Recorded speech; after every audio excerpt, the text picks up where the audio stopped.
Guys, imagine एक ऐसा के ड्रामा जिसमें साउथ कोरिया की नेशन स्वीटहार्ट आयु हो और लवली रनर के सबसे दिलों पर राज करने वाले ब्यून बुसुक हो।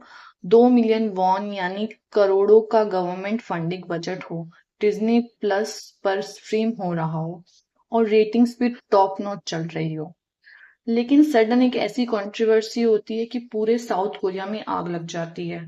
शो के सीन्स डिलीट करने पड़ते हैं, पॉपअप स्टोर्स बंद हो जाते हैं और दोनों लीड एक्टर को हाथ से लिखकर यानी hand written apology letter post करनी पड़ती है।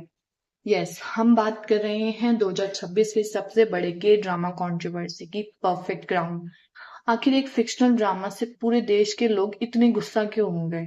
चलिए पूरी कहानी समझते हैं एकदम शॉर्ट में। पहले थोड़ा कॉन्टेक्स्ट ले लेते हैं। परफेक्ट ग्राउंड एक ऑल्टरनेटिव रियलिटी यानी मॉडर्न डे साउथ कोरिया पर बेस्ड है, जहां आज भी मोनार्की राजपाट चलती है।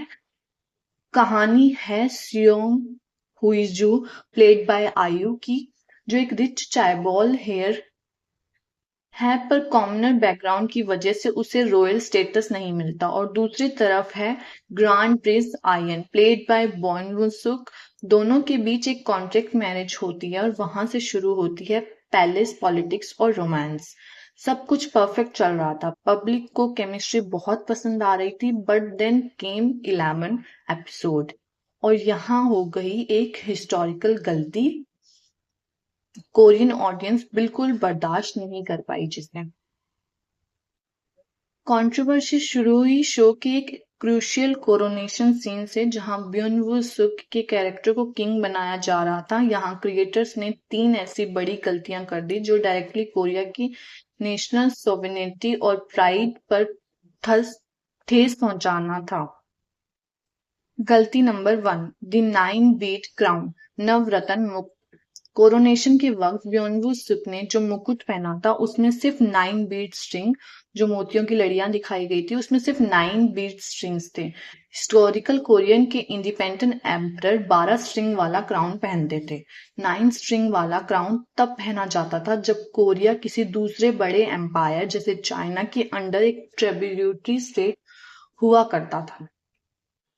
गलती नंबर 2, चियोनसे वर्सेस मानसे। सेरेमनी के दौरान सबटाइटल्स और चीयर्स में एक वर्ड यूज हुआ था, चियोनसे, जिसका मतलब होता है लिव फॉर 1,000 years। कोरियन का कहना है कि एक इंडिपेंडेंट सोवेनियर रूलर के लिए मानसे लिव फॉर 10,000 years यूज होना चाहिए था। चियोनसे बोलने का मतलब था कि उन्होंने अपने ही किंग को एक वेसल या सबऑर्डिनेट किंग बना दिया।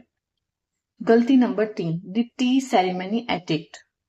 एक और सीन में आयु और किंग दोवागर के बीच एक टी कन्फ्रंटेशन होता है, जहां टी पोर करने का तरीका कंप्लीटली चाइनीज कल्चर से इंस्पायर्ड था, न कि ट्रेडिशनल कोरिया कल्चर से।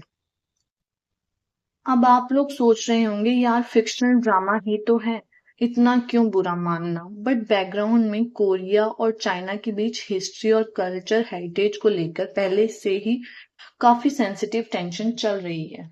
ऐसे में लोगों को लग रहा है कि मेकर्स ने बिना रिसर्च के कोरिया के सवेनियर स्टेटस को डाउनग्रेड कर दिया।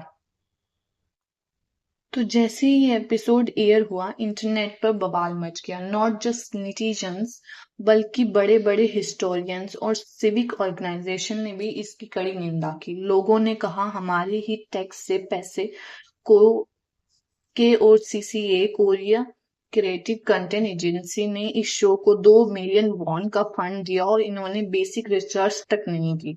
सिचुएशन इतनी सीरियस हो गई कि प्रोडक्शन टीम को पब्लिकली माफी मांगनी पड़ी और उन्होंने ऑनलाइन प्लेटफॉर्म से वो कोरोनेशन वाले सीन्स ही डिलीट कर दिए। ड्रामा के चलते चलते चलते ही जो मैसिव पॉपअप स्टोर खुले थे उन्हें टाइम से पहले ही परमानेंट बंद करना पड़ा। और तो और हमारे फेवरेट स्टार आयु और ब्योनवू सुक को खुद सामने आना पड़ा। दोनों ने अपने इंस्टाग्राम पर हाथ से लिखे लंबे लेटर्स पोस्ट किए। आयु ने लिखा कि उन्हें अपने आप पर निराशा हो रही है कि उन्होंने स्क्रिप्ट को ध्यान से नहीं पढ़ा और एक लीड एक्टर के नाते उनकी रिस्पॉन्सिबिलिटी थी कि देश के इतिहास को समझना।